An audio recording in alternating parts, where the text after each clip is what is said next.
Hello everyone, welcome to my channel online GS by Diwakar. इस video में हम लोग नगरीय भूगोल या सेटलमेंट ज्योग्राफी आप कह सकते हैं कि अधिवास भूगोल के कुछ करंट अफेयर्स की चर्चा हम लोग इसमें करने वाले हैं। अब इसमें देखिए आपके मन में ये आ रहा होगा कि अधिवास भूगोल में कौन से करंट, तो जैसे आपका स्मार्ट सिटी मिशन है, मास्टर प्लान हो गया, प्रधानमंत्री आवास योजना हो गई, अटल शहरी नवीनीकरण और परिवर्तन योजना हो गई। ठीक, इन सभी योजनाओं पे भी चर्चा करेंगे, क्योंकि जो आपका ये देखिए ये पूरा वीडियो आपका मुख्य परीक्षा के लिए भी, मेंस एग्ज़ाम के लिए भी, और साथ ही साथ ये आपका जो है यूपीएचईएससी में आप देखेंगे कि जो अधिवास भूगोल है उसमें एक टॉपिक है स्मार्ट सिटी। ठीक, तो यहाँ पे हम लोग ये जानेंगे कि जो भारत में स्मार्ट सिटी मिशन है उसका लक्ष्य क्या है, कब से चालू किया गया, ठीक, कितना शहरों को स्मार्ट सिटी बनाने की योजना है। तो इन सारी बातों पे हम लोग चर्चा करेंगे। साथ ही इसमें कुछ महत्वपूर्ण चीज़ें और होती हैं, जैसे मास्टर प्लान हो गया। तो मास्टर प्लान ये पहले आया था, उसके बाद जो है ये स्मार्ट सिटी का कॉन्सेप्ट आया। वर्ल्ड लेवल पे भी यदि हम लोग बात करें तो सबसे पहले मास्टर प्लान ही आया था। तो उसी के संदर्भ में हम लोग बात करेंगे और कुछ महत्वपूर्ण योजनाओं की भी चर्चा करेंगे।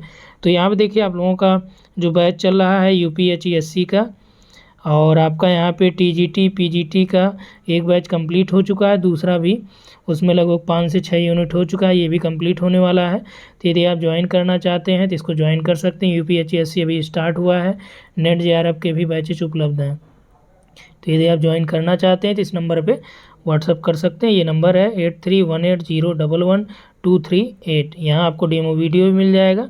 ठीक, और इस चैनल पे यदि आप पहली बार आ रहे हैं तो चैनल को सब्सक्राइब करके बेल आइकन को क्लिक कर लीजिए। तो यहाँ से हम लोग स्टार्ट करते हैं मास्टर प्लान के बारे में। तो मास्टर प्लान क्या है पहले इसको समझ लीजिए कि यहाँ पे देखिए लिखा भी गया है आपका, और इसका PDF नोट्स भी आपको मिल जाएगा। यहाँ पे डिस्क्रिप्शन में लिंक दे दिया जाएगा, वहाँ से आप इसका PDF भी ले सकते हैं।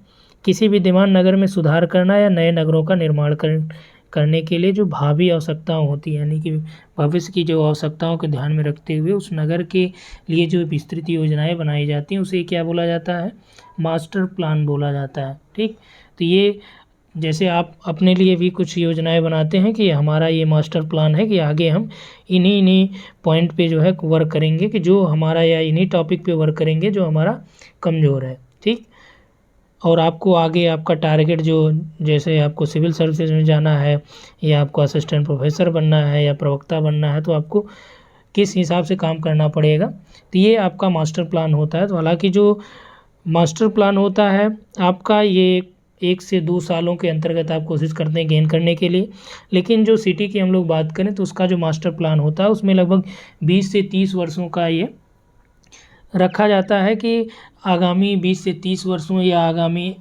40 वर्षों तक जो है हमको इस शहर से ऐसा प्लान बनाना है ताकि इसमें कोई विशेष समस्याएं ना हो। आए दिन आप देखते हैं कि जो शहर है उसमें कहीं सड़कें बीच में खुदी हुई हैं, कहीं कुछ हुआ है, तो यानी कि प्रॉपर तरीके से वहाँ पे ये प्लान की तरह प्लान के अकॉर्डिंग जो है वो डेवलप नहीं की जाती हैं। ठीक, तो यही यहाँ पे बात होता है कि ये है होता है मास्टर प्लान की हमें क्या करना है, एक सिस्टमेटिक ऑर्डर में जो है शहर को बसाना है। ठीक, और उसमें ये देखना है कि जो भावी आवश्यकताएं हैं, भविष्य में क्या क्या उसमें परिवर्तन हो सकते हैं, तो उसको भी आपको ध्यान में रखना है और उसी को ध्यान में रखते हुए आपको ये योजनाएं बनानी है। ठीक, तो यहाँ पर देखिए लिखा भी गया कि मास्टर प्लान क्या है, दीर्घकालिक योजना है जिसके अंतर्गत 20 से 30 या अधिक वर्षों की योजना बनाई जाती है। इस प्लान के अंतर्गत संपूर्ण नगर को एक इकाई मान लिया जाता है, एक यूनिट, जैसे ये नगर है इसको एक यूनिट मान लिया जाता है। और इसी प्लान में नगर की वर्तमान के साथ साथ भावी आवश्यकताओं व समस्याओं को ध्यान में रखते हुए योजनाएं बनाई जाती हैं। अब देखिए कि जब ये स्मार्ट सिटी मिशन लाया गया, जो मास्टर प्लान बनाए जाते हैं, तो ये वहाँ के लोगों से भी राय ली जाती है कि भाई आपको क्या क्या प्रॉब्लम्स हो रहे हैं, या नगर निगम से ये डायरेक्ट संपर्क कर लेते हैं। तो उससे ये पता चलता है कि जो सिटी है आपकी वहाँ पे क्या क्या समस्याएं हैं, सीवेज में क्या प्रॉब्लम्स आ रहे हैं। ठीक, और जो नगर का बनावट है वो कैसी है, या उसको किस तरह से डेवलप किया जाए ताकि जो है आगामी 30 से 40 वर्षों में उसमें कोई समस्याएं ना हो। यह प्लान एक बहुउद्देशीय योजना होता है जिसका उद्देश्य नगर को स्वच्छ रखना, सुंदर रखना, प्रदूषण मुक्त रखना, आवश्यक जन सुविधाओं को उपलब्ध कराना। ठीक, ये सभी इसका उद्देश्य होता है, यानी कि जो मास्टर प्लान है ये क्या है, मल्टीपर्पज़ का है, यानी बहुउद्देशीय है। इसका मुख्य उद्देश्य होता है कि नगर का मल्टी डायमेंशनल डेवलपमेंट करना, यानी बहुमुखी चहुमुखी विकास करना। इसमें न केवल सीवेज की भी बात की जाती है, बल्कि वहाँ पे वातावरण कैसे स्वच्छ हो, प्रदूषण मुक्त हो, सड़कें सुंदर हों, ठीक, एक दूसरे पे जैसे समकोण पे काटे तो बहुत अच्छा लगता है। तो इस तरह से यानी मास्टर प्लान जो है क्या है, ये आपका मल्टी पर्पज का होता है, और इससे जो सिटी है आपकी वो मल्टी डायमेंशनल रूप से उसका डेवलपमेंट भी होता है। इसके अंतर्गत नगर की भावी आवश्यकताओं के ध्यान में उद्योग, व्यापार, प्रशासन, शिक्षा, यातायात आदि के लिए उपयुक्त क्षेत्रों का निर्धारण भी किया जाता है। यानी कि इंडस्ट्री कहाँ पे लगाई जाए, कहाँ पे आपका प्रशासनिक क्षेत्र होना चाहिए, कहाँ पे एजुकेशन सेक्टर होना चाहिए, ठीक, इन सभी का निर्धारण मास्टर प्लान में किया जाता है। अब यदि आप देखेंगे जैसे हर एक ज़िले में क्या है, सिविल लाइन्स है, पुलिस लाइन होती हैं, तो ये अलग अलग वहाँ पे डेवलप किया जा गया है। अभी भी आप देखेंगे जो आपका ज़िला है मेन, तो वहाँ पे जो प्रशासनिक क्षेत्र हैं वो अलग हैं, ठीक, जैसे आपका पुलिस लाइन या सिविल लाइन अलग रखा गया है। जो एजुकेशन जैसे यूनिवर्सिटी वगैरह हैं, तो आप देखेंगे कि सिविल लाइन्स में यूनिवर्सिटी नहीं इस्टेब्लिश की गई हैं, यहाँ से दूर जो है यूनिवर्सिटी डेवलप की गई हैं, या यहाँ से दूर कोई बड़े कॉलेज की स्थापना की गई है, ठीक।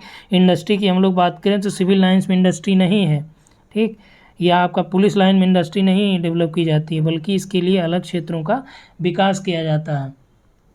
तो आपने अलग अलग इंडस्ट्रियल लोकेशन थ्योरी भी पढ़ा है, तो उसको भी यहाँ पे आप इम्प्लीमेंट कर सकते हैं, ठीक। तो ये मास्टर प्लान हो गया।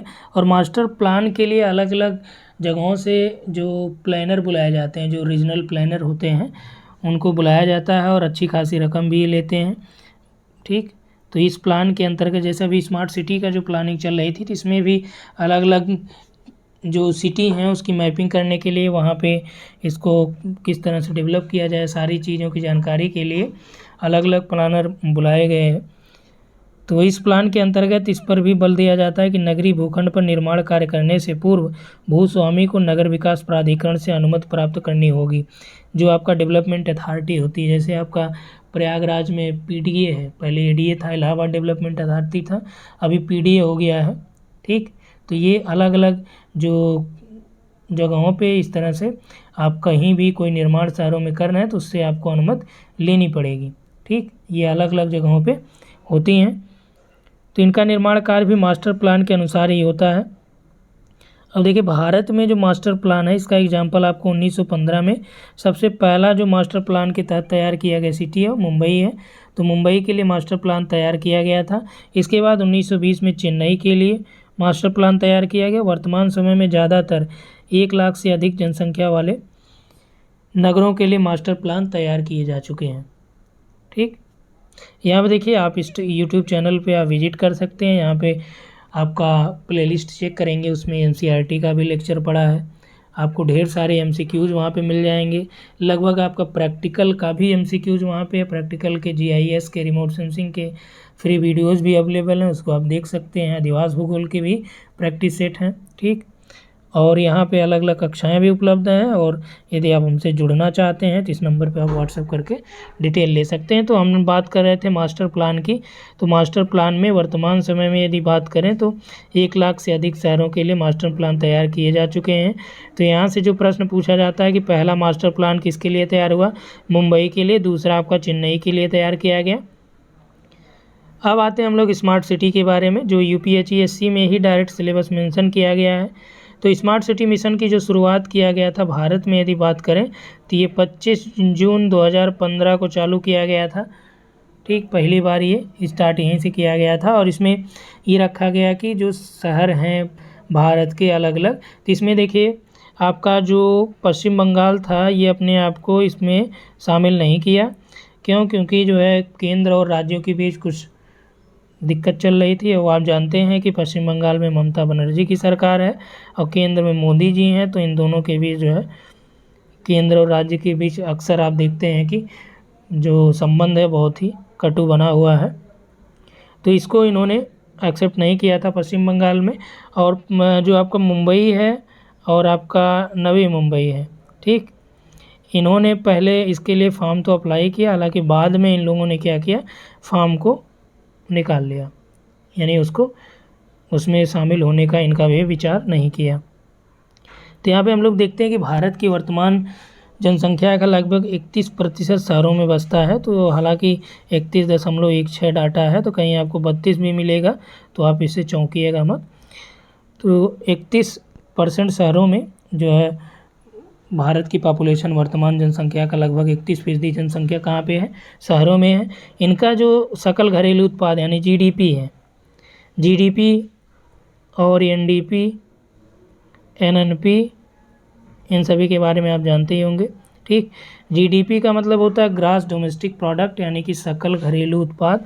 जैसे आपका भारत है, ठीक, तो भारत देश में जो जितनी आमदनी हो रही सब आपका जीडीपी में काउंट किया जाता है। एनडीपी में जो नेशनल डोमेस्टिक प्रोडक्ट है, तो इसमें क्या है कि जो भारत के अंदर तो ये प्रोडक्ट यानी कि जो सेवाएं हैं या वस्तुएं उसका उत्पादन हो रहा है उसको शामिल तो किया जाएगा, लेकिन इसमें जो भारतीय हैं, ये जैसे सऊदी अरेबिया, ओमान या आपका यूएसए वगैरह में वर्क कर रहे हैं, तो ये जो पैसा यहाँ पे भेज रहे हैं तो इसको भी इसमें काउंट किया जाएगा। लेकिन भारत में जो वर्क कर रहे हैं विदेशी लोग, इसको इसमें से क्या किया जाएगा, घटा के तब आपका क्या किया जाता है, एनडीपी निकाला जाता है। यानी जीडीपी से जो है आपका जो बाहर से पैसा आ रहा है और भारत से जो बाहर जा रहा है, इनका अंतर निकाल के इसमें से घटाने पे आपका जो है एनडीपी मिल पाएगा। तो ये आपका इकोनॉमिक का हो जाता है। फिर भी आप थोड़ा बहुत जानते रहिए इसमें कि आपका जो जीडीपी है ये 63% का योगदान है लगभग। ये जनगणना 2011 के अनुसार था। ठीक, यानी जो 31% लोग यहाँ पे शहरों में रह रहे हैं, जीडीपी में इनका योगदान कितना है, 63% है। और ऐसी उम्मीद है कि 2030 तक शहरी क्षेत्रों में भारत की आबादी कितनी हो जाएगी, 40% हो जाएगी। प्रश्न यहीं से बनेगा। ठीक, भारत के सकल घरेलू उत्पाद यानी जीडीपी में इसका योगदान तब 75% हो जाएगा। तो यहाँ से देखिए यही पूछ सकता है कि 2030 तक कितने प्रतिशत लोग शहरों में निवास करेंगे, तो 40%। इनसे जीडीपी में क्या फ़ायदा रहेगा, तो जीडीपी लगभग 75% जीडीपी इन्हीं 40% लोगों द्वारा बनाया जाएगा। इसके लिए भौतिक, संस्थागत, सामाजिक, आर्थिक बुनियादी ढांचे के व्यापक विकास की आवश्यकता है। ये सभी जीवन की गुणवत्ता में सुधार लाने और लोगों और निवेश को आकर्षित करने तथा विकास एवं प्रगति की एक गूढ़ी चक्र की स्थापना करने के लिए महत्वपूर्ण है। और स्मार्ट सिटी जो है इसी विकास की दिशा में एक महत्वपूर्ण कदम भी है। तो यहाँ से देखिए आपका यही महत्वपूर्ण है, 31%, 63%, 75% और 40%। अब स्मार्ट सिटी मिशन की बात करें जो 2015 में चालू किया गया, इसमें 100 शहरों को शामिल किया गया है। इन्हें डेवलप करने का जो टारगेट रखा गया है कि 5 साल में 2015-16 से वित्तीय वर्ष 19-20 के बीच इसको डेवलप किया जाएगा, इन 5 शहरों को। ठीक, हालांकि अभी जो वर्तमान में स्मार्ट सिटी का मिशन 2 चल रहा है, यानी 2.0 वाला चल रहा है, दूसरा ये चल रहा है, और विशेष ध्यान टिकाऊ और समावेशी विकास पर है। एक रेप्लिकेबल मॉडल बनाने के लिए है जो अन्य इच्छुक शहरों के लिए प्रकाश पुंज का काम करेगा। तो टिकाऊ और समावेशी विकास का मतलब ये होता है कि वर्तमान पीढ़ियों की भविष्य की पीढ़ियों की आवश्यकताओं को ध्यान में रखते हुए वर्तमान पीढ़ियों की आवश्यकताओं की पूर्ति करना। यानी कि जो वर्तमान में अंधाधुंध संसाधनों का दोहन किया जा रहा है, इतना दोहन नहीं करना है भैया, आपको अन्य वैकल्पिक स्रोतों की भी खोज करनी है, ताकि जो आपके आने वाली पीढ़ियाँ, आपके बच्चे, आपके पौत्र यानी पोते आएंगे, तो वो क्या कर पाएँ कि जो संसाधन यदि आप उनके लिए बचाएंगे तो इसका उपयोग ये कर पाएंगे आसानी से। यदि आप संसाधन का उपयोग सब कर डालेंगे तो ये आएंगे बेचारे, न इनके पास वैकल्पिक स्रोत उतना ज़्यादा डेवलप हो पाएगा, न ये स्रोत इनको मिल पाएगा। तो इसलिए क्या किया गया कि टिकाऊ और समावेशी विकास पर जोर दिया गया, यानी एक प्रकार से आपका इको पे बात की गई, यानी कि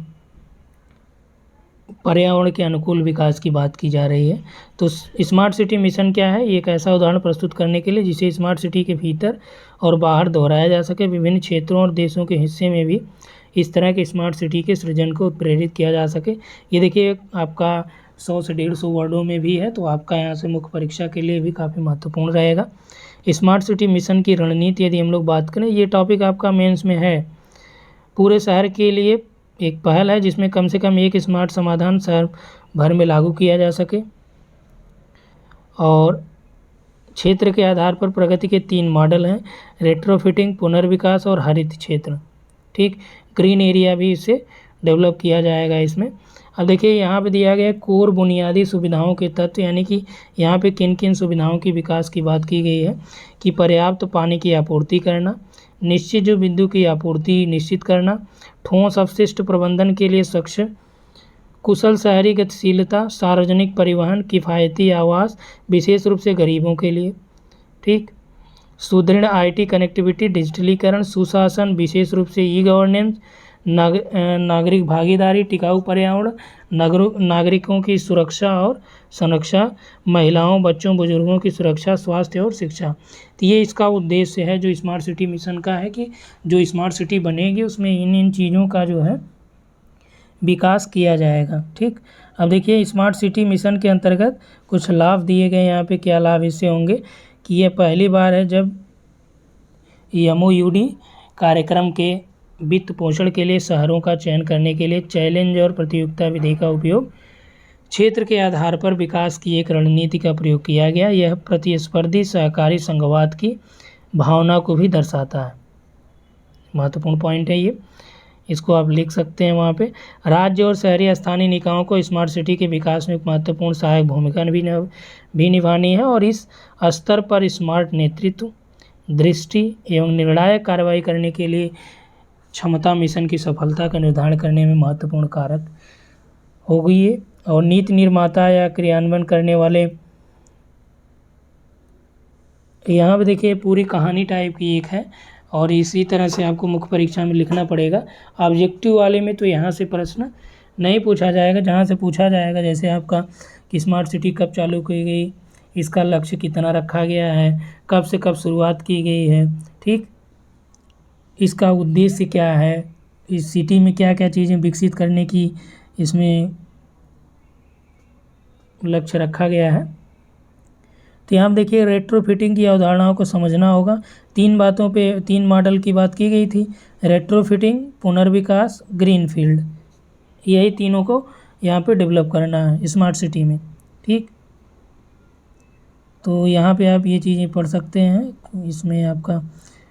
अब देखिए अगला जो मिशन है ये है अटल शहरी नवीनीकरण और परिवर्तन मिशन। इस मिशन में 1 लाख से अधिक आबादी वाले 500 शहरों को शामिल किया जाएगा। मिशन में क्या क्या उद्देश्य है इसका, जलापूर्ति करना, सीवेज सुविधाओं को बढ़ाना, बाढ़ को कम करना।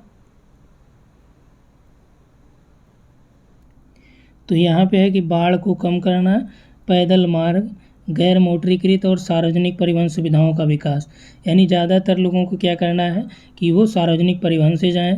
पार्किंग स्थलों पर भी ध्यान देना पड़ेगा, जो पार्किंग स्थल हैं। ठीक, बच्चों के लिए हरित स्थलों और पार्कों और मनोरंजन केंद्रों का निर्माण करना आदि प्रमुख क्षेत्रों पर इसमें ध्यान दिया जाएगा।